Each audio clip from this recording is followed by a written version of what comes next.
ධර්ම දේශනා අංක 13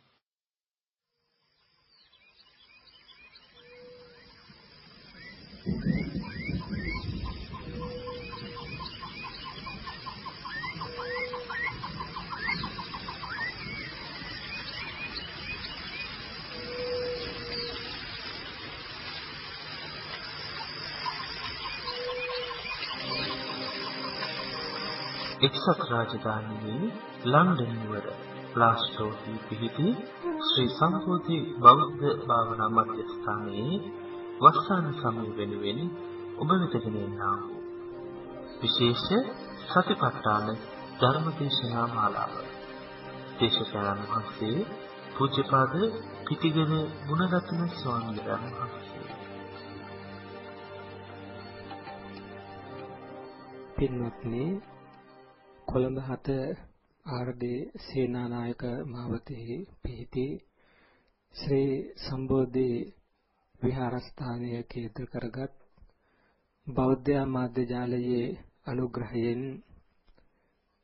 එහි ගරු සභාපති අතිගෞරවනීය දරණාගම කුසල ධම්ම නායක ස්වාමීන් වහන්සේගේ අනුශාසකත්වයෙන් ඒ වගේම ලන්ඩන් නුවර වාසී ශ්‍රී ලංකීය සදැහැති බෞද්ධ ජනතාවගේ උපකාරයෙන් ලන්ඩන් නුවර අප්ටන් පාර්කයේ ආරම්භ කරන ලද ශ්‍රී සම්බෝධි බෞද්ධ භාවනා මධ්‍යස්ථානයේ වස් කාලයේ නිමිති කරගෙන පවත්වනු ලබන තවත් වටිනා ධර්මානුශාසනාවකට සවන් දෙන්නටයි ඔබ හැමදෙනාම බලාපොරොත්තු වෙන්නේ.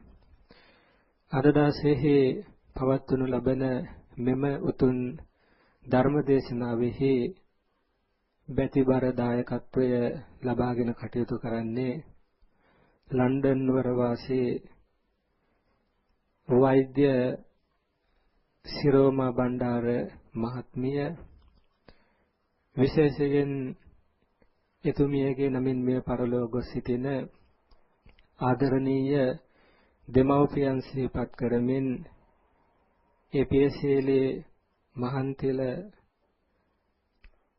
මහත්මිය, ඒ වගේම වික්ටර් මහතන්තිල පියතුමාණන් කියන ඒ දෙමව්පියන්ට පුණ්‍යානුමෝදනා කිරීමේ ඒ උදාහර බලාපොරොත්තු වෙන යුතුව ඒ වගේම මේ ධර්ම දේශනාවට සවන් දෙන්න සහ සම්බන්ධ වී සිටින මේ හිත මිතුරු සදැහැති හැම දෙනාටමත් ධර්ම ශ්‍රවණය කරන ඔබ හැම දෙනාටමත් උතුම් චතුරාර්ය සත්‍ය ධර්ම අවබෝධයේ පිණිස මේ උතුම් ධර්ම දානමය කුසලය හේතු වේවා කියන බලාපොරොත්තු නැති කරගෙනයි මේ ධර්මානුශාසනාවෙහි දායකත්ව ලබාගෙන කටයුතු කරන්නේ.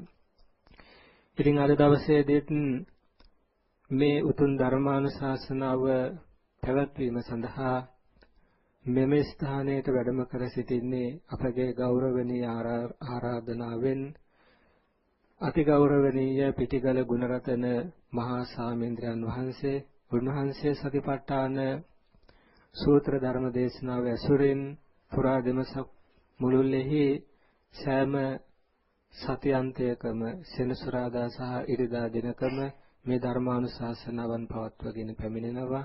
අපි අද දවසේදීත් අතිගෞරවනීය පිටිගල ගුණරතන මහා සාමීන්ද්‍රයන් වහන්සේට ඊටම ගෞරවයෙන් යුක්තව මේ උතුම් ධර්මානුශාසනාව අප කෙරෙහි අනුකම්පාවෙන් සිද්ධ කර දෙන ලෙස ඊටම ගෞරවයෙන් යුක්තව සාදුකාර පවත්වමින් ආරාධනා කර සිටිමු. සාදු සාදු සාදු.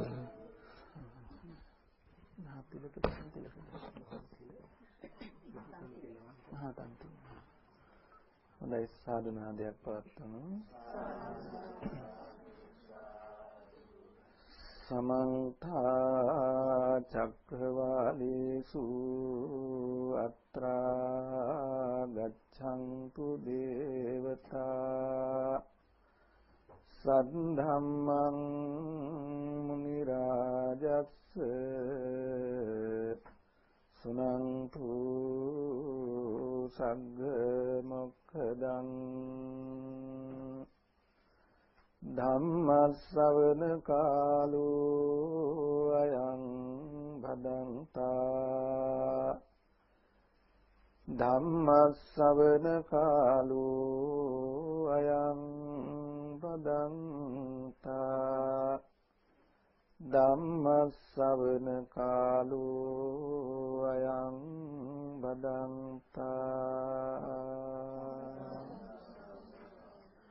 නමෝ තස්ස භගවතු අරහතු සම්මා සම්බුද්දස්ස නමෝ තස්ස භගවතු අරහතු සම්මා සම්බුද්දස්ස නමෝ තස්ස භගවතු අරහතු සම්මා සම්බුද්දස්ස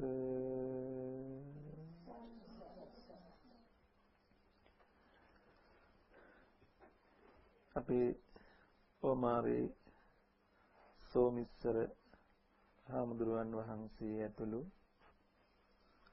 ධර්ම ශ්‍රවණාබිලාසී ගුණබර කාරුණික පින්වත්නි,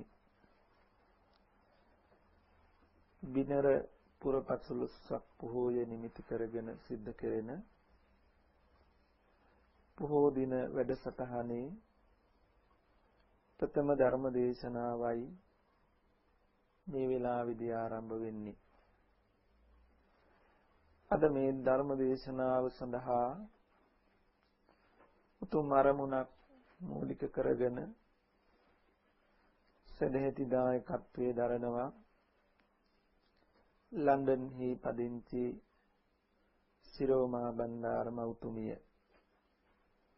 මීට කලකට ඉහතදී අභාවයට පත්වන්ට යෙදුණු වික්ටර් මහතන්තිලක දයාබර පියාණන් වහන්සේ, පියසීලී මහතන්තිලක ආදරණීය මෑණියන් වහන්සේ ප්‍රධාන කොට ඇති කුල පරම්පරාගත ඥාති වර්ගයාට සසර ජීවිත සුවපත් කරගෙන සපවත් කරගෙන වහවහා මේ සංසාර කතරින් ඈතර වන්නට සද්ධර්ම අවබෝධයම වේවා කියන උතුම් ප්‍රාර්ථනාවත් තමන් ඇතුළු පවුලේ හැමටත් ධර්ම ශ්‍රවණය කරන හැම දිනාටත් මේ ජීවිතයේම මේ ගෞතම බුදු සසුනේම ලෞතුරු මඟඵල නිවන් අවබෝධ කර ගැනීමට උතුම් සත්‍ය අවබෝධ වේවා කියන උතුම් ප්‍රාර්ථනාවත් එක් කර ගනිමින් මේ ධර්ම දේශනාව සඳහා දායකත්වයේ දරනවා. හිතුමේගේ උතුම් ප්‍රාර්ථනාවන් විලසින්ම වහවහා සමෘද්ධ වේවා කියන සත් ප්‍රාර්ථනාවෙන් යුක්තව මේ කාලය මුළුල්ලේම අපි පිළිම් පෙළිල්ට සිද්ධ කරගෙන සතිපට්ඨාන සූත්‍රය ඇසුරු කොට කෙරෙන සදහම් දේශනා මාලාවේ තවත් දහම් කරුණු රාශියක් හෙලිපෙහෙලි කරලා දෙන්නට මේ ආරම්භයක් බවට පත් කර ගන්නවා. පින්වතුනි, අපි පසුගිය දිනවල කතා කරමින් සිටියේ අජ්ජත්තං වා බහිද්ධාවා අජ්ජත් බහිද්ධාවා කියලා සතිපට්ඨාන සූත්‍රයේන අදහස් ටිකයි විවරණය කරමින් සිටියේ. අපි යම් යම් නිදර්ශන උපමා රූපක ඇසුරු කරගෙන ඒ අදහස යම් දුරකට පැහැදිලි කරගන්නට මහන්සි වුණා. ඒ අදහස තහවුරු කරගන්නේ නැතුව මින් එහාට සතිපට්ඨානයේ පිළිබඳව කරුණු කාරණා අවබෝධ වෙන ආකාරයෙන් මේ ධර්ම දේශනා පෙළට සම්බන්ධ වෙන්න බැරුව යනවා. ඒ නිසා අපි විශ්වාස කරනවා යම් ආකාරයකින් ඒ ගැන වැටහීමක් ලැබලා ඇති මේ දින කීපයේ ගැන හිතලා මෙනෙහි කරලා. ඒ නිසා අපි මේ වෙලාවේදීත් ඒ අදහස හිතට අරගෙන දෙනෙත් අඩවන් කරගෙන අපේ සිතට මැවෙන චිත්ත රූප හඳුනා ගන්න මහන්සි වෙන්න ඕන. මොකද මේ මත තමයි මේ පදනම මත තමයි මේ මුළු සද්ධර්මයේම දිගහැරෙන්නේ. එතන මනස පිහිටවා ගන්න නැතුව එතනට අවධානය යොමු කරගන්නේ නැතුව සද්ධර්මයේ හඳුනා ගන්නට පුළුවන් කමක් නැහැ. ප්‍රමාදය අප්‍රමාදය කියන වචන හඳුනා ගන්න බෑ. යෝනිසෝ මනසිකාරය අයෝනිසෝ මනසිකාරය කියන දෙපැත්ත හඳුනා ගන්න බෑ. නූපන් අකුසල් උපදින උපන් අකුසල් වැඩෙන. නූපන් කුසලයේ උපදින උපන් කුසලයේ වැඩෙන දෙපැත්ත හඳුනා ගන්න බෑ. එතනට මනස තබන්නේ නැතුව. සතර මඟ නිවන් මඟ හඳුනා ගන්න බෑ. එතන නොදන්නා කෙනෙකුට. මේ මුළු බුදුදහමම මනස මූලික කරගෙන කෙරෙන දේශනාවක්. එනිසා පින්වතුන් හොඳින් දෙනෙත් පියාගෙන ඒ මනසට යම් යම් අරමුණු අපි හිතලා හරි කමක් නෑ. යම් යම් අරමුණු පහල කරගෙන ඒ අනුරූපීවයි අපි කරන ධර්ම දේශනාවන් දෙස බලන්නට ඕන විමසන්නට ඕන. පින්වතුනි බුදුරජාණන් වහන්සේ පැහැදිලි කරන මේ දේශනාවන් සූත්‍ර පිටකයේ පුරාවට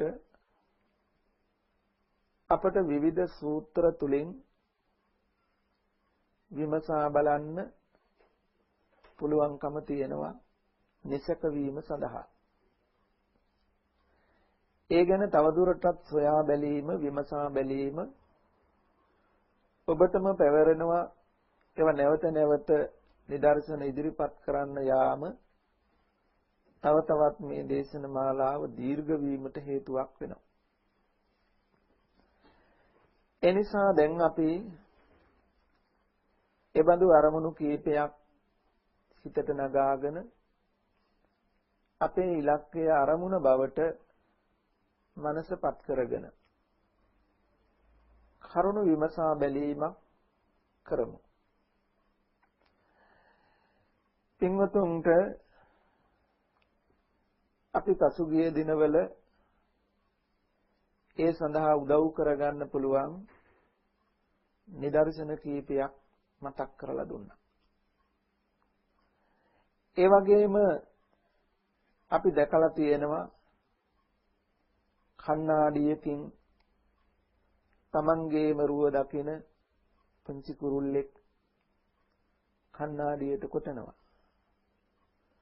තමන්ගේම ඡායාව තවත් කුරුල්ලෙක් කියලා හිතාගෙන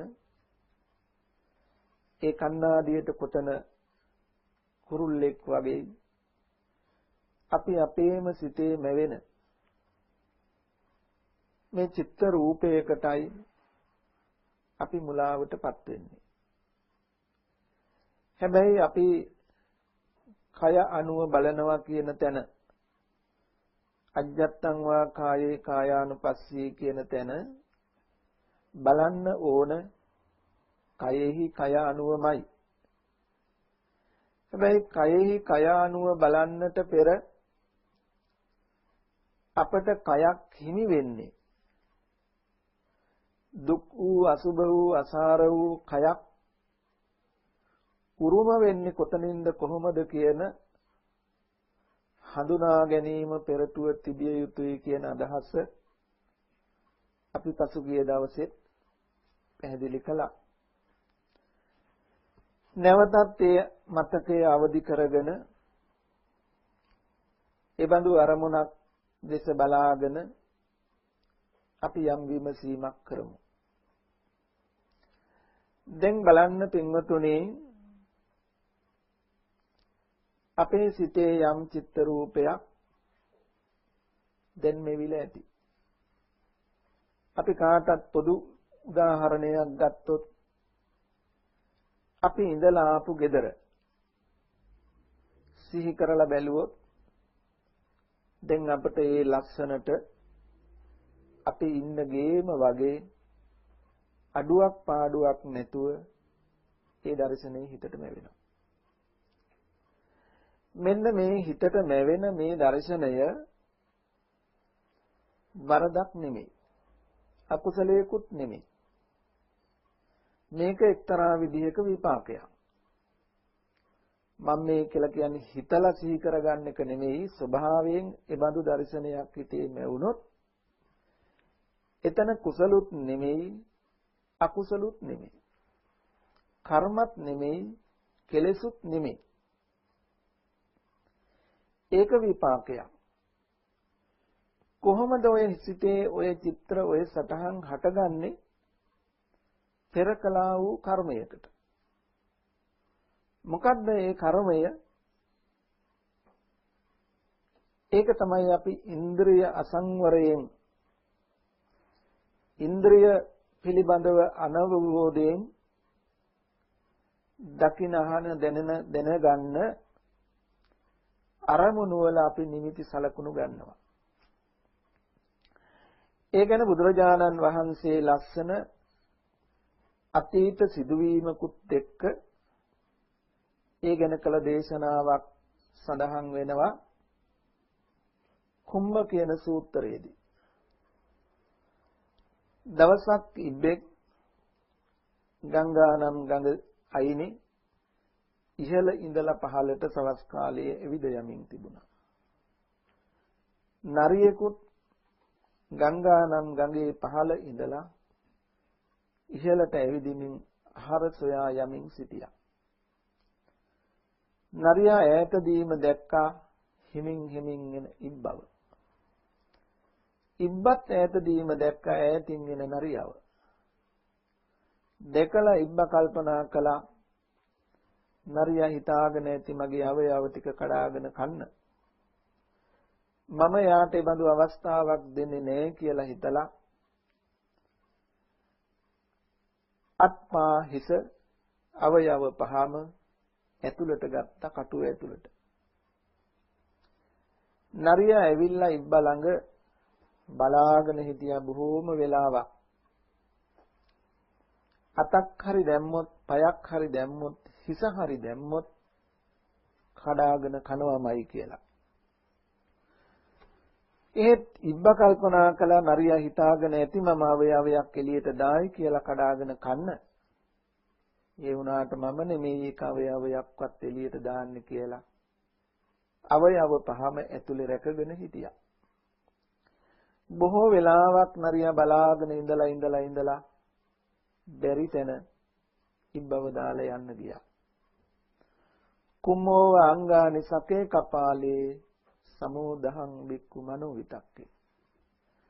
අන්න ඒ ඉබ්බා කටුව ඇතුලේ තමන්ගේ අවයව ටික සංගව ගත්තා වගේ බුදුරජාණන් වහන්සේ අපට දේශනා කරනවා මේ ඇහැ අවදි කරනවා කියන්නේ කන නාසය දිවකය සවිඥානික කරනවා කියන්නේ මායයට ගොදුරක් කරන් දෙනවා.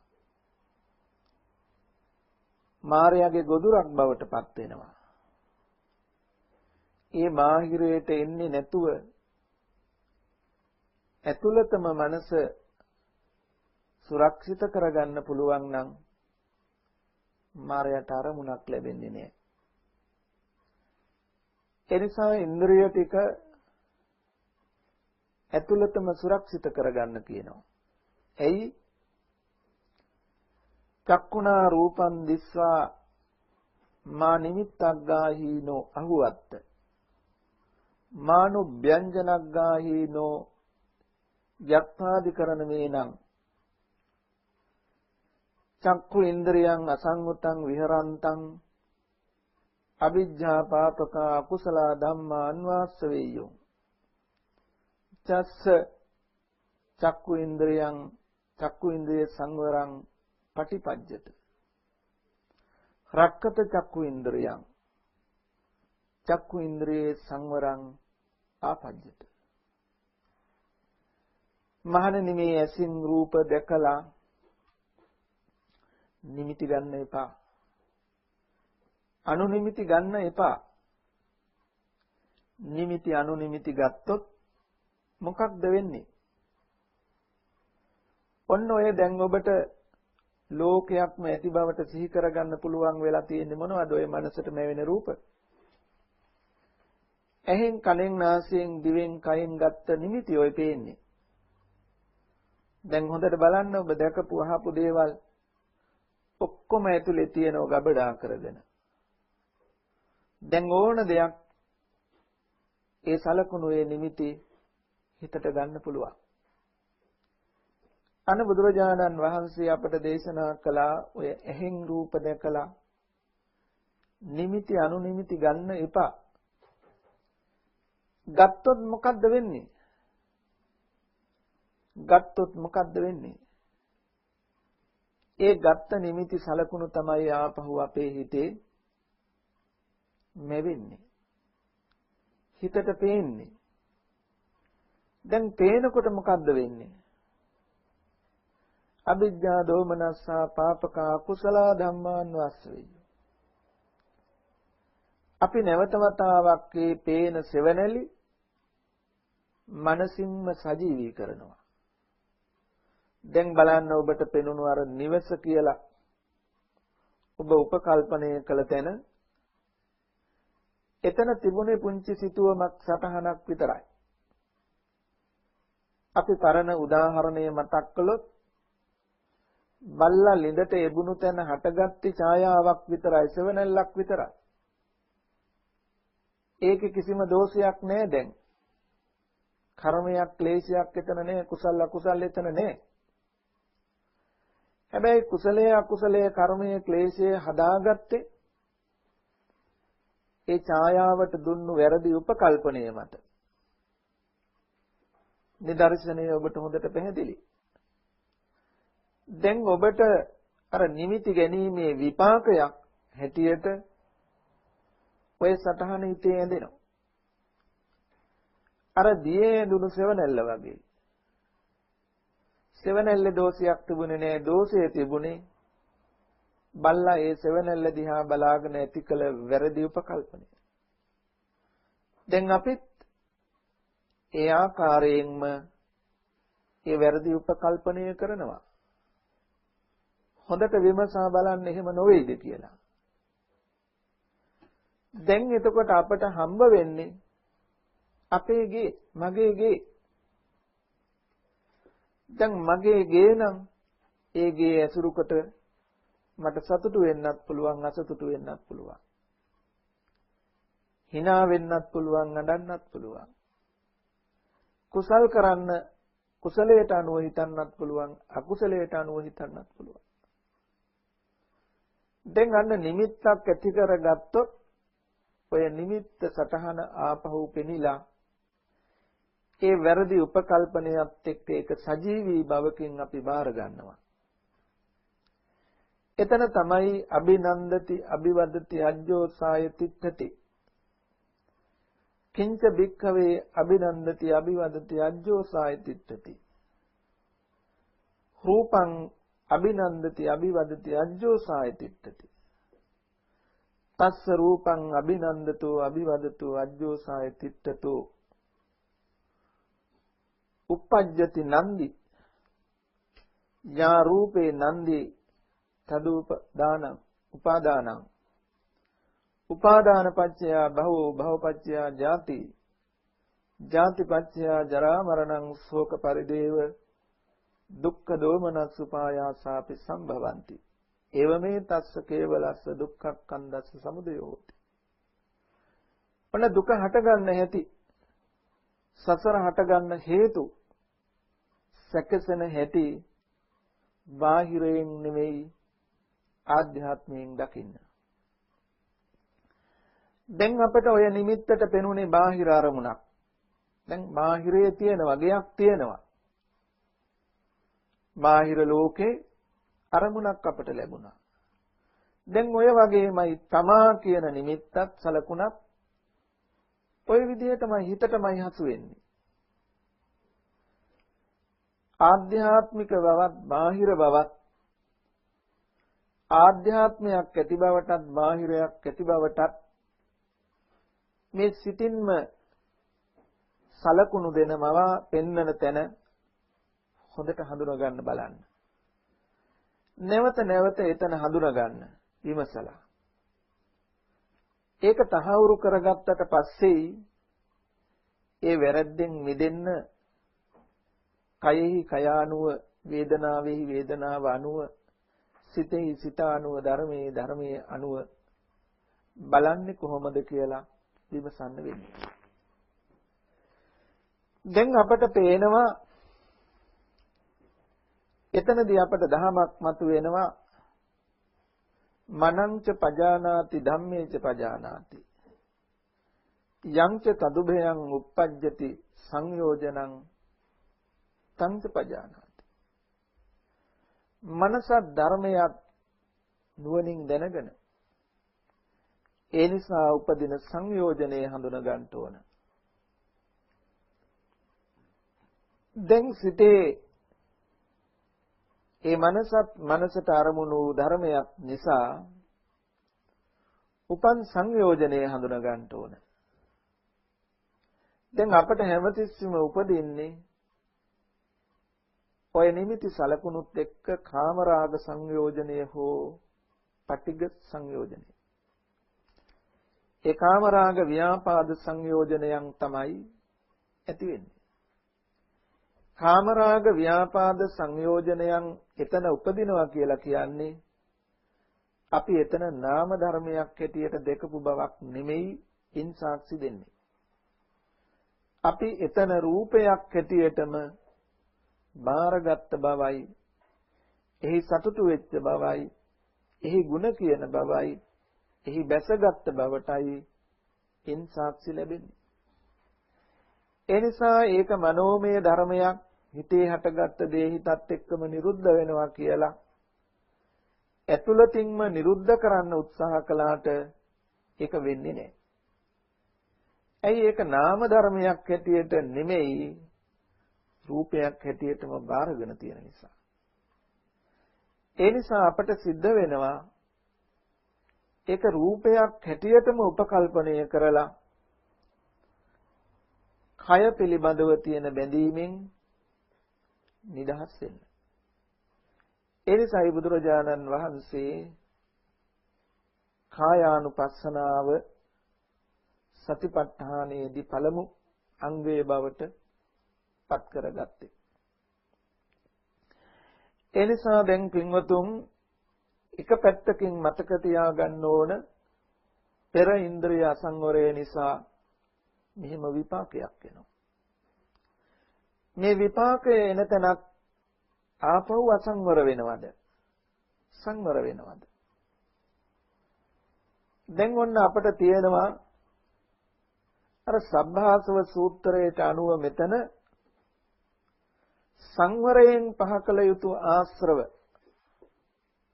ගෙවා ගන්න. දැන් මනස ධර්මයක් නිසා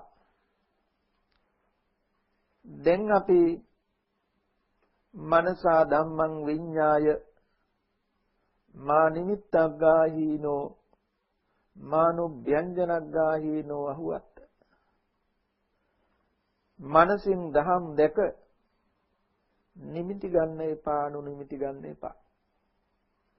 හැබැයි දැන් අපි අර සිහි සටහන හිතේ ඇඳෙනකොටම අපේ ගේ කියන උපකල්පනය කරනකොටම අපි කලේ නැවත වතාවක් ඒ නිමිත්තම තහවුරු කරගත්තා. අපේ ගේ බවටම අපි තහවුරු කරගත්තා.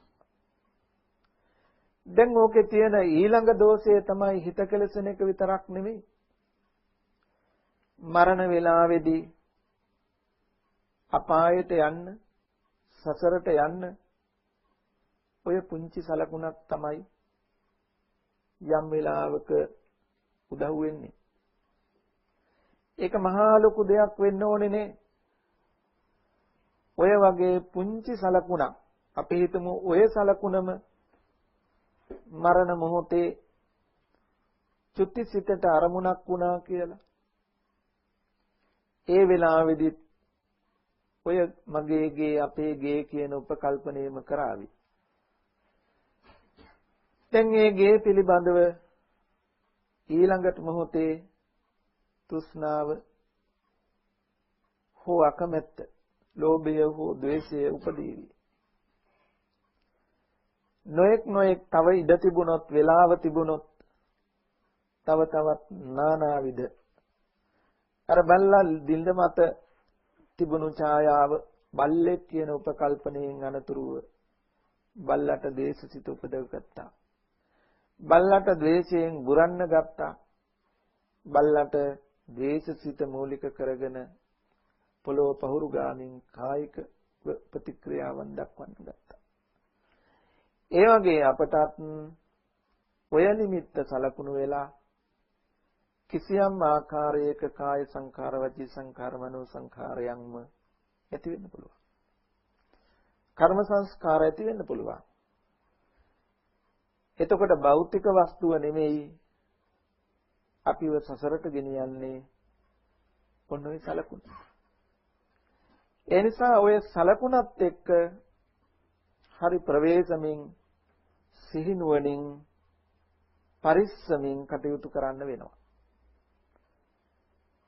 ආශ්‍රවය කියන ගතිය තමයි මේ ඡායාව, මේ සෙවණැල්ල දකින්නකොටම වහාම අහවල් තැන කියලා අපි හිතලා නෙමෙයි, බොහොම නිරායාසයෙන් ඒ උපකල්පනය කෙරෙනවා. හිතලා කාලයක් ගත වෙලා වෙනව නෙමෙයි, ඒ දසුන හිතේ මැවෙනකොටම ඒ සමගම ඒ උපකල්පනය කරලා ඉවරයි. දියෙහි බල්ලගේ ඡායාව ඇඳෙනකොටම බල්ලා බල්ලෙක් කියලායි හඳුනගත්තේ. ඒ වගේ අපේ ආශ්‍රවය, සසර පුරුද්ද මෙහිම බලලමයි. ඒ නිසා මේ සටහන පේනකොටම පෙරපසු නැතුව ඉක්මනින් ඒ වැරදි උපකල්පනයට යනවා. එතකොට ඔන්න අපට හම්බ වෙන පුද්ගල සංකල්පය. සත්වයේ පුද්ගලයේ කෙනෙක් හම්බ වෙනවා. ඕක තමයි ආත්ම සංකල්පේ, ආත්ම දෘෂ්ටිය කියන්නේ. දැන් බල්ලට බල්ලෙක් හම්බ වුණා. බල්ලට සාපේක්ෂවයි බල්ලා කාය කර්ම, වාක් කර්ම, මනෝ කර්ම රැස් කළේ. දැන් අපටත් ඒ ස්වභාවයමයි සත්ත්ව පුද්ගල ආත්ම දෘෂ්ටියටයි අපි ඒ තුල තව පැත්තකින් ඇද වැටෙන්නේ. දැන් අපට ඕන මේ දෘෂ්ටියෙන් නිදහස් වෙන්න. මේ ආත්ම පුද්ගල සංකල්පයෙන් නිදහස් වෙන්න. එහෙනම් නිදහස් වෙන්න නම් අපට තේරෙනවා දැන් මේ සටහන පේනකොටම මේ උපකල්පනයේට ඇවිල්ලා පුද්ගල සංකල්පයට එනවනම් මෙතනින් කොහොමද ගැලවෙන්නේ? මෙතනින් කොහොමද නිදහස් වෙන්නේ? ඒකට මොකද්ද පාර? ඒකට මොකද්ද තියෙන ක්‍රමය? දැන් ඔන්න අපිට හොයන්න වෙනවා. අන්න ඒ සඳහා බුදුරජාණන් වහන්සේ අපට ආරක්ෂිත නිර්භය ස්ථානයක් පළමුවෙන් හදලා දුන්නා. දැන් මොහොතක් ඔබ නිහඬව දෙනෙත් පියාගෙන මනස නිදහස් කළොත්, ඔබ කැමති අරමුණු හිතන්නේ නැතුව නිදහස් කළොත්,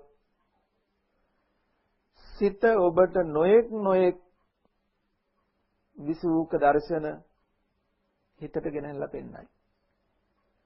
හැබැයි මවල කොහෙන් හරි ගේනවත් නෙමෙයි, ඔබ විසින්ම ඉන්ද්‍රිය සංවරයෙන් ගත්ත නිමිති අනු නිමිති ගෙනත් හිත ඉදිරියේ පෙන්නාවි. දැන් බලන්න නිදහසක් තියනවාද කියලා හිතට? හිතට කිසි නිදහසක් නැහැ. චිත්ත විවේකයක් නැහැ. හිතට හැමතිස්සෙම අරමුණු පේනවා. පේන අරමුණට උපකල්පනය කරනවා. මෙහාවල් දේ කියලා හිතට වැඩක් තියෙනවා. අන්න චිත්ත විවේකයක් නෑ. දැන් අපි කාය විවේකේ හදාගත්තේ චිත්ත විවේකේ හදාගන්න. චිත්ත විවේකේ නැතුව අපට උපදි විවේකයට යන්න බෑ. ඒ නිසා සිතට විවේකයක් ඕන.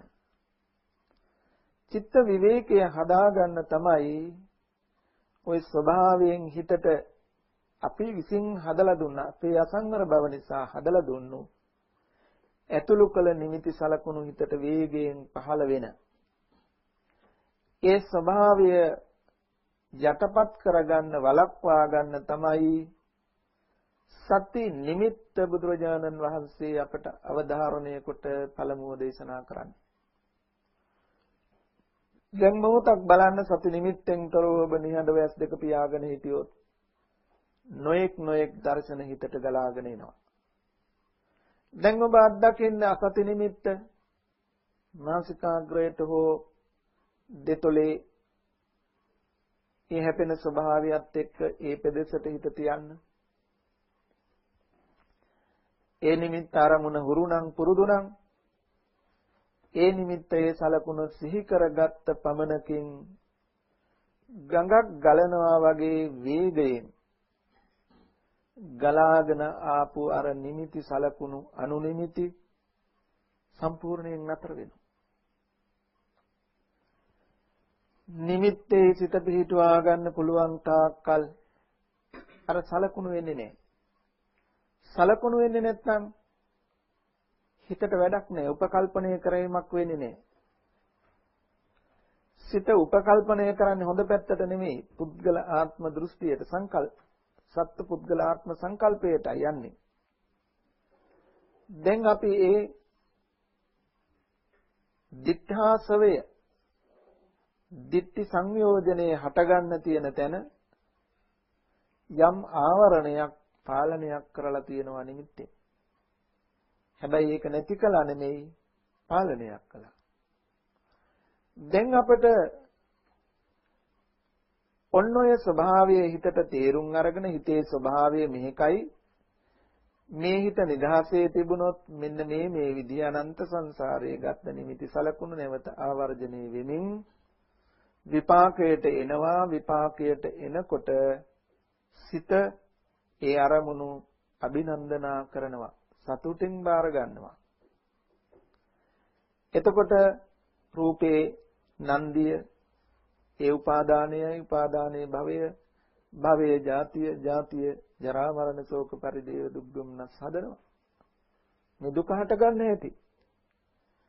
දැන් අපි මේ කරන්නේ දුක නිරුද්ධ කරන්න, දුක නැති කරන්න, දුකෙන් මිදෙන්න. එහෙනම් ඉස්සෙල්ලා මම తాවකාලිකව ඒ මග වහ ගන්නට ඕන, ආවරණය කර ගන්නට ඕන කියන අදහස නිමිත්තෙහි වටිනාකම. ඒ නිමිත්ත පුරුදු කරගැනීමේ ප්‍රයෝජනය මෙතනදී වැඩියෙන් තහවුරු කරගන්නට ඕන. ඊළඟට වර්තමානයේ තුල අපි ඉන්ද්‍රිය සංවරය පිනිස පිළිපදින්න ඕන. ඉන්ද්‍රිය සංවරයෙන් පහ කළ යුතු ආශ්‍රව ඉන්ද්‍රිය සංවරයෙන්මයි දුරු කරන්න පුළුවන් වෙන්නේ.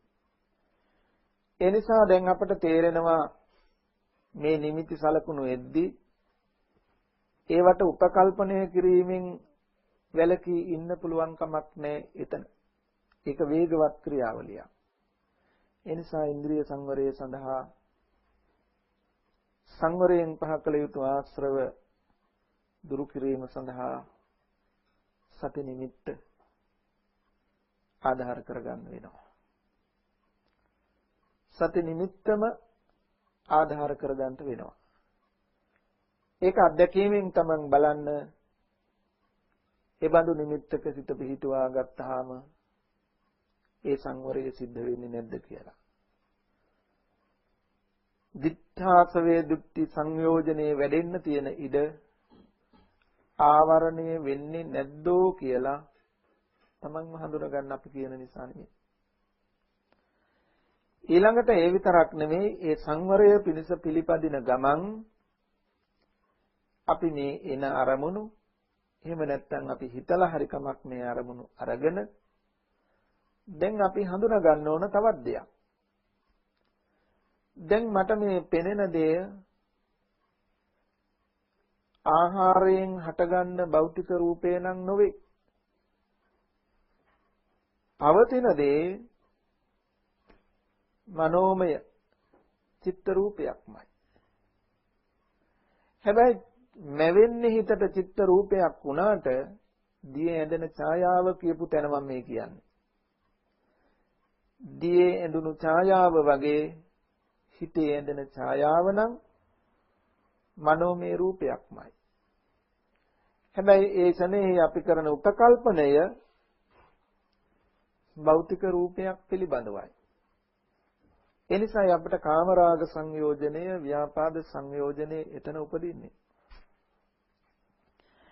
එනිසා දැන් අපිට රූපයෙන් නිදහස් වෙන්න ඕන. රූපයෙන් ගැලවෙන්න ඕන. එනිසා අන්නේ නුවණ තියාගෙන අනවබෝධයෙන් නෙමෙයි. මෙන්න මෙතනයි ඇත්ත. මේ ඇත්ත නොදන්නකම නිසා මේ බඳු උපකල්පනයකට එනවා. එයින් නිදහස් වෙන්න පුළුවන් වෙන්නේ එතනින් නිදහස් වෙන්න පුළුවන් වෙන්නේ රූපය පිළිබඳව තියෙන අසුභයේ සුභ වශයෙන් ගත්ත වැරදි විපල්යාසය දුරු කිරීමෙන්මයි. මනෝමය චිත්‍රයක් සෙවණැල්ලක් ඇඳෙනකොට රූපයක් සිහි කරගන්නේ රූපයට තියෙන කැමැත්ත නිසා. ඒක සුභ වශයෙන් ගත්ත නිසා.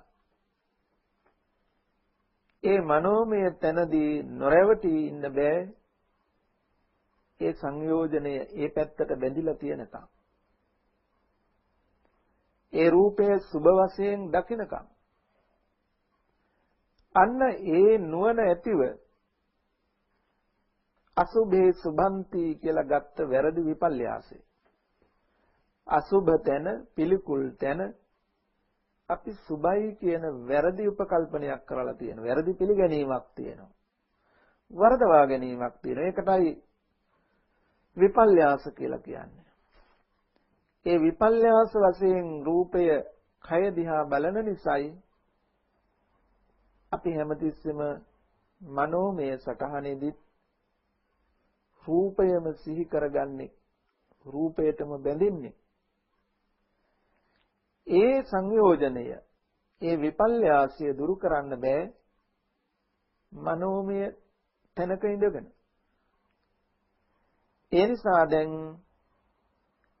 ඒ ඇතිවෙන මනෝභාවයම උදව් කරගෙන කය නම් හම්බ වෙන්නේ නෑ අපිට. කය හමු වෙන්නේ නෑ. නමුත් මේ මානසික ස්වභාවය තුළ මේ පේන්නේ කයමයි කියන උපකල්පනයේට ඇවිල්ලා කයෙහි කය අනුව බලන්න වෙනවා. අපි එය කොහොමද බලන්නේ? අජ්ජත්තං වා බහිද්ධාවා. දැන් අපි හිතමු අපට පහසු වෙයි බාහිර වූ අරමුණක් ඉස්සෙල්ලා හදාගත්තාම. මොකද ආධ්‍යාත්මික අරමුණට හිත තබන්න ටිකක් වෙහෙස කර වෙන්න පුළුවන්. නුපුහුණු කෙනෙකුට. බාහිරයට හිත තබන එක පහසුයි. හැබැයි ඒක වටින්නේ නෑ. බාහිරයේ හිත තැබුවාම විසිරෙන්න තියෙන ඉඩ බොහෝම වැඩි. එනිසා පුළුවන් තරම් ආධ්‍යාත්මයට හිත ගන්න ඕන. දැන් අපිට බාහිරයට හිත යොදනවා කියලා බාහිර අරමුණක එල්ලෙන්න බෑ. ආධ්‍යාත්මයෙන්ම තමයි අරමුණ හම්බ වෙන්නේ. හැබැයි අපේ උපකල්පනයේ බාහිර එකක් කියන එකයි. බලන්න හොඳින් ඇතුළතින්මයි ආධ්‍යාත්මික අරමුණත් බාහිර අරමුණත් පේන්නේ. දැන් ඔබ වාඩි වෙලා ඉන්නවා සිහි කළොත් ඒත් ඔබට ආධ්‍යාත්මයෙන්මයි පේන්නේ. ළඟ ඉන්න කෙනෙක් ගැන සිහි කළොත් එහි ඉන්න එකක් පේනව නෙමෙයි. ඒ ඔබ ඉන්නවා පෙනුණු තැනමයි ඒකත් පේන්නේ. හැබැයි අපි සිතින්ම බෙදාගෙන තියෙනවා මේක බාහිරයි මේක ආධ්‍යාත්මිකයි. නමුත් ආධ්‍යාත්මික බාහිර බවක් අපට හසු වෙලා තියෙන්නේ මේ මුලාව තුල, මෝඩකමත් එක්ක. රෝහිතස්ස සූත්‍රයේදී බඹයක් පමණ සිරුර තුල ලෝකයත් ලෝක සමුදයත් ලෝක නිරෝධයත් නිරෝධ කරන පිළිවෙතත් ඇත කියලා දේශනා කළ එක. එතනදී බාහිරයක් පෙන්වන්නේ ලෝකයේම බඹයක් පමණ සිරුර තුලින්.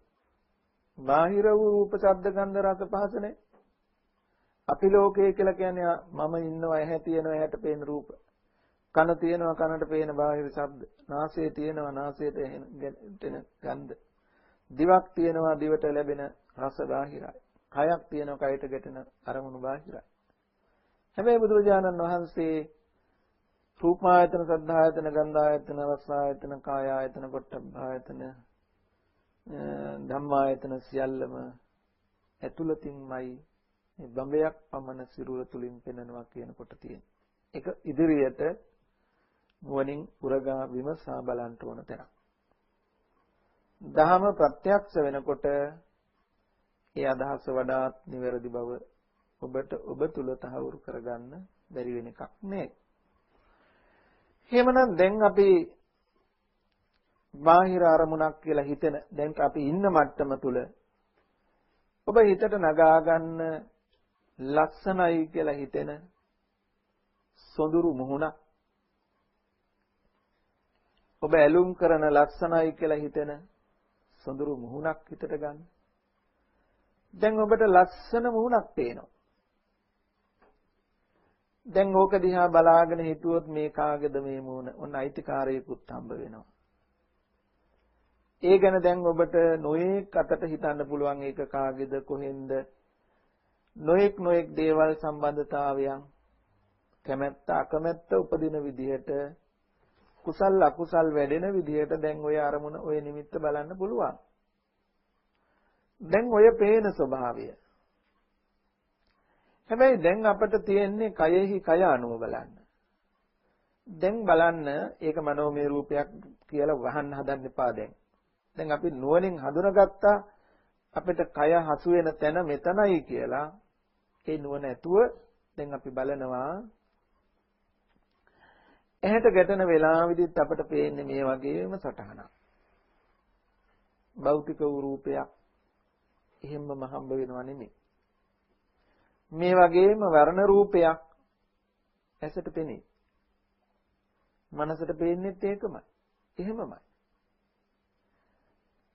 දැන් අපිට නුවණින් බලන්න වෙනවා විමසලා මේ පේන දේ තුල මොනවද තියෙන්නේ කියලා. විමසලා බැලුවොත් දැන් ඔන්න අපි නුවණින් විමසනවා දැන්.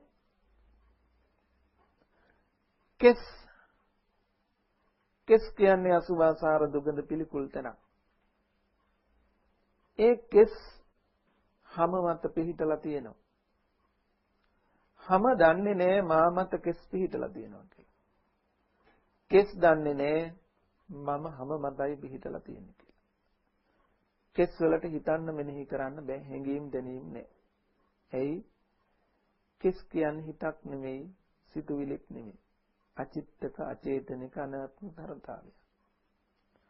මේ කෙස් ගැන යම් හිතකට හිතන්න පුළුවන් මේ කෙස් මෙසේ වේවා මෙසේ නොවේවා.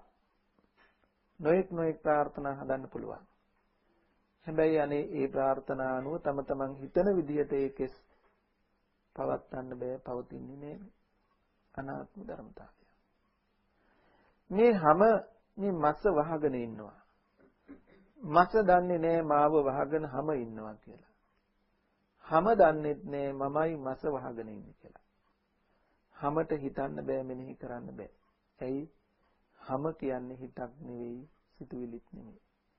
අචිත්තක අචේතනික ධර්මතාවය. මේ හැම ගැන හිතන්න පුළුවන් මේ හැම මෙබඳු වර්ණ වේවා, මෙබඳු වර්ණ නොවේවා, මෙසේ වේවා, මෙසේ නොවේවා කියලා.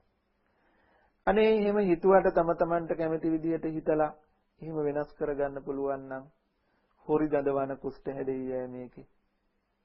හිතලා ඒව වෙනස් කරගන්නවනේ. එහෙනම් හිතලා කැමති විදිහට පවත්වන්න බැරි අනාත්ම ධර්මතාවයක් නේද? සත්පුද්ගල භාවයෙන් ශූන්‍ය වූවක් නේද මේ හැම? ඊළඟට මස කියන චිත්‍රය හිතට ගන්නවා. මේ මස ඇසුරු කොට නහරවැල් පවතිනවා. නහරවැල් දන්නේ නැහැ මස ඇසුරු කොට මං ඉන්නවා කියලා. මස දන්නේ නැහැ මාව ඇසුරු කරගෙනයි නහරවැල් තියෙන්නේ. මස කියන්නේ හිතන්න බැරි මෙනෙහි කරන්න බැරි ධර්මයක් නේද?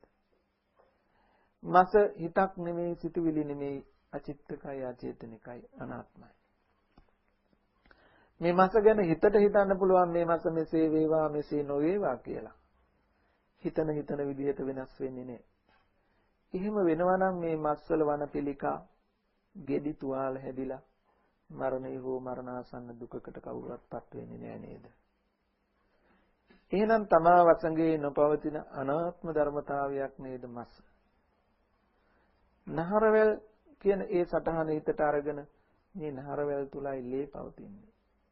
ලේ දන්නේ නැහැ මම ඉන්නේ නහරවැල් තුලයි. නහරවැල් දන්නේ නැහැ ලේ තියෙන්නේ මා තුලයි කියලා. නහරවැල් වලට හිතන්න මෙනෙහි කරන්න බෑ, හැඟීම් දැනීම් බෑ නෑ නේද? ඇයි එහෙම හිතන්න බැරි? ඒක හිතක් නොවන නිසා, සිතුවිලිත් නොවන නිසා, අචිත්තක චේතනික ධර්මතාවය. මේ නහරවැල් ගැනත් හිතකට පුළුවන් මෙහෙම හිතන්න, මේ නහර මෙසේ වේවා මෙසේ නොවේවා කියලා. ඒ හිතපු විදිහට ඒවා වෙනස් කරන්න පුළුවන් නම් නහරවැල් හීන් වෙලා, නහරවැල් පුපුරලා, තෙල් බැඳිලා මරණය හෝ මරණාසන්න දුකකට ලෝකේ කවුරුවත්පත් වෙන්නේ? හිතලා ඒවා කැමති විදිහට වෙනස් කර ගන්නවනේ. කොහොම වෙනස් කරන්න බැරි නම් ඒකත් අනාත්ම ධර්මතාවයක් නේද? මේ ලේ නහරවැල් තුල පවතිනෝ ලේ දන්නේ නැහැ මං ඉන්නේ නහරවැල් තුල කියලා. හිතන්න මෙනෙහි කරන්න බෑ එහෙමටවත්. ඒක හිතක් නෙමෙයි, සිතුවිලිත් නෙමෙයි, අචිත්තක අචේතනික ධර්මතාවය. හිතකට හිතන්න පුළුවන් මේවා මෙසේ වේවා නොවේවා කියලා. එහෙම වෙනවා නම් ලේ පිළිකා හැදෙන්නේ නැහැ. සීනි, කොලෙස්ටරෝල් අඩු වැඩි වෙන්නේ නැහැ. හිතලා වෙනස් කරගන්න පුළුවන්. එහෙනම් තමා වසඟේ නොපවතින හිතලා වෙනසක් කරන්න බැරි අනාත්ම ධර්මතාවයක් නේද මේ. ඊළඟට බලනවා මේ හම්මස් ආදියෙන් වෙහිලා මේ හිස් කබල තියෙනවා. හිස් කබල කියන සටහන හිතට ගන්නවා. අර සොඳුරු ස්වરૂපය වහගෙන මකාගෙන වෙනත් සටහන් හිතට ගන්නවා.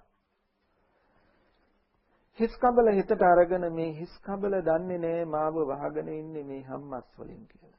හැමමස දන්නේ නැහැ අපි හිස් කබල වහගෙන ඉන්නේ. හිස් කබලට හිතන්න බෑ, මෙනෙහි කරන්න බෑ නේද?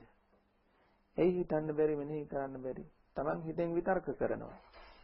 ඇයි ඒක හිතක් නෙමෙයි, සිතුවිලි නෙමෙයි. අචිත්තක අචේතනික ධර්මතාවයක් නේ. යම් හිතකට පුළුවන් මේ හිස් කබල මෙසේ වේවා මෙසේ නොවේවා කියලා හිතන්න. හිතුවට කිසි වෙනසක් කරගන්න බෑ. වෙන්නේ නේද? එහෙනම් අනාත්ම ධර්ම. මේ හිස් කබලෙන් වැහිලා තියෙනවා මේ මොළ මස සලකුණක් ගන්නවා හිතට. මේ මොළ මස දන්නේ නැහැ මාව වහගෙන හිස් කබල තියෙනවා කියලා. හිස් කබල දන්නේ නැහැ මමයි මොළ මස වහගෙන ඉන්නේ කියලා. හිතන්න මෙනෙහි කරන්න බෑ. හැඟීම් දැනෙන්නේ නැහැ. ඒක හිතක් නෙමෙයි, සිතුවිලි නෙවෙයි නේද? අචිත්තකයි අචේතනිකයි නේද? අනාත්මයි නේද? හිතකට පුළුවන් හිතන්න මේ මොළ මස මෙසේ වේවා මෙසේ නොවේවා, මෙසේ පවතිවා මෙසේ නොපවතිවා කියලා. ඒ වුණාට එහෙම වෙනවා නම් මේ මොලේ ගෙඩි වන පිළිකා හැදෙන්න විදියක් නැහැනේ. හිතලා වෙනස් කරගන්න පුළුවන්. එහෙනම් තමා වසඟේ නොපවතින, තමාට කැමති ආකාරයෙන් පවත්වන්න බැරි අනාත්ම ධර්මතාවයක් නේද? අන්න වෙන වෙනම අවයව ටික වෙන් කරලා වෙන වෙනම සලකුණු ටිකක් හදාගෙන බලන මේ හැමතරඟම තියෙන එකිනෙකට සම්බන්ධයක් නැති, එකිනෙකා නොදන්න අනාත්ම ධර්මතා ටිකක්. මෙබඳු තැනක නේද මට මෙහෙම සොඳුරු බවකින් පේන්නේ. අන්න දැන් තමයි දෙපැත්තක් හදා ගන්නවා.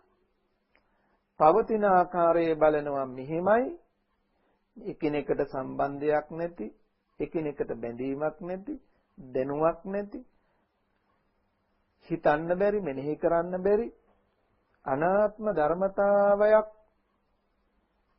ඇති තැන මෙහිම ආත්මීය බවකින් මට පේනව නේද?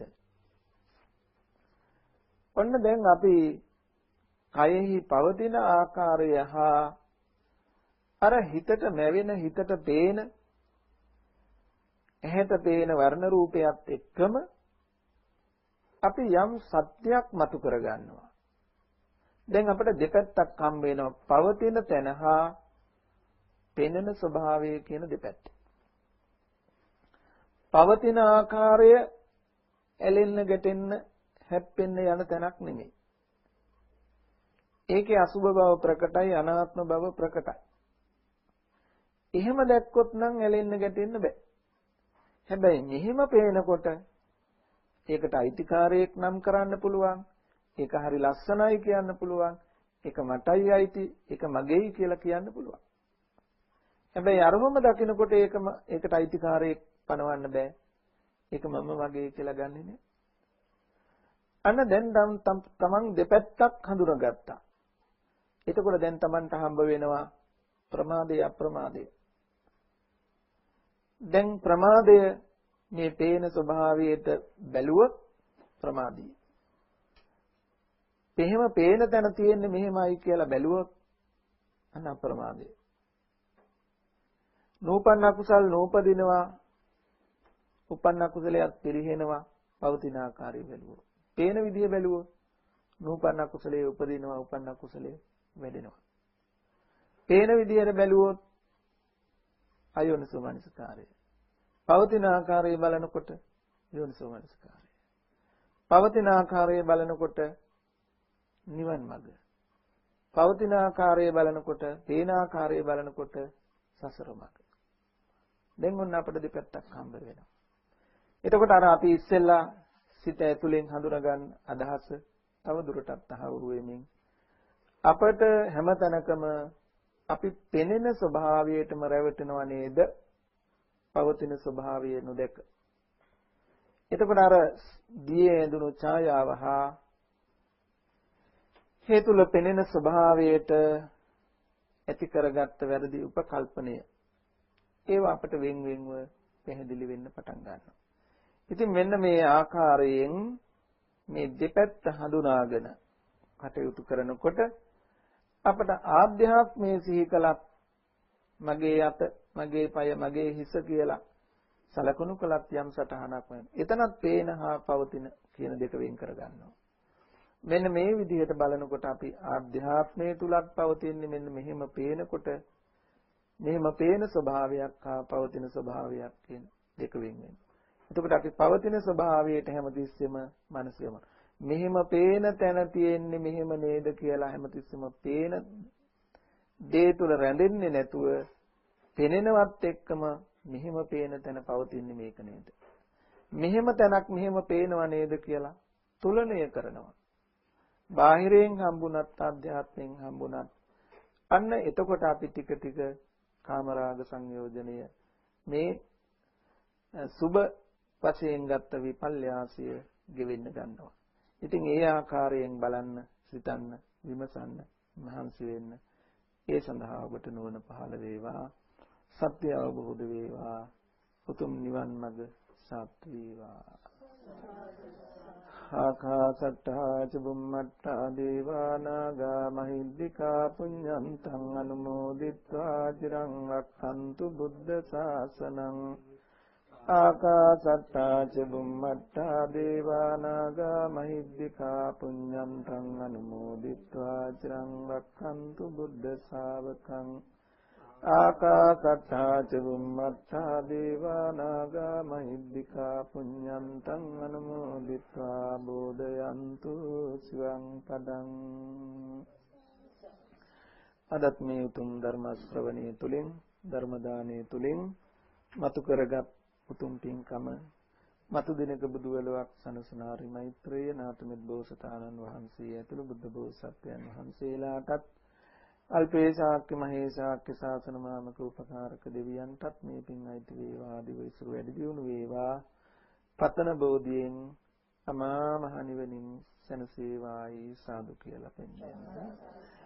ඒ වගේම මිය පරලෝකීය ඒ ආදරණීය පියාණන් වහන්සේ වික්ටර් මහ තන්තිලක දයාබර පියාණන් වහන්සේ, පියසීලී මහ තන්තිලක ආදරණීය මෑණියන් වහන්සේ ප්‍රදාන කොට ඇති කුල පරම්පරාගත ඥාතියිතයිසි හැම දිනාටමත් ඔබ අප හැම දෙනා නමින් මියගිය මව්පිය ගුරුවරයා ආදී සියලු ඥාති වර්ගයාටත් මේ පින් අත්පත් වේවා. සසර ජීවිත සුවපත් වේවා. දුක් පිරි සසර ගමන නිමකොට සාන්ත නිවනින් සැනසේවායි සාදු කියලා පුණ්‍යාන.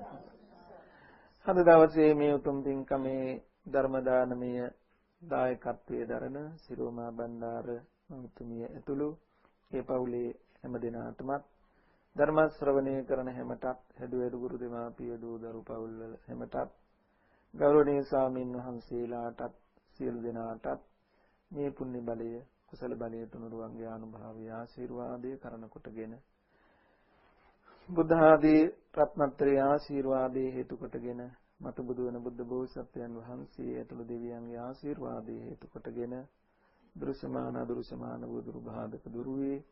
නිදුක් නිරෝගී භව චිර ජීවනයේ සියලු යහපත ශාන්තිය සහනයේ සැනසෙල්ල උදා වේවා. කරන කියන සියලු යහපත් කටයුතු දිනෙන් දින දියුණු වේවා. ලෞකික ලෝකෝත්තර ප්‍රාර්ථනා අපේක්ෂා සිද්ධ වේවා. සසර ගමනේ සරණාතුරුද නරකාදී දුගති බයකට සාපපාසාදී දුකකට නොපැමිණ දුර්ජනය සුරෙන් මිදී සත්පුරුෂ ඇසුරම ලැබ සත්‍ය ධර්මයන්ගේ අවබෝධයෙන් තුන් මඟ නිවන් සුව කල් නොවේවාම අපි හැම දෙනාටම ලැබේවා සැලසේවා. අභිවාදන සීලිස්ස නිච්ඡං වද්ධා පචායිනෝ චත්තාරෝ ධම්මා වඩ්ඩಂತಿ ආයුවන්නෝ සුඛං බලං ආයුරාෝග්‍ය සම්පatti සග්ග සම්පatti මේවච අතෝ නිබ්බාන සම්පatti මිනාතේ සමිජ්ජතු.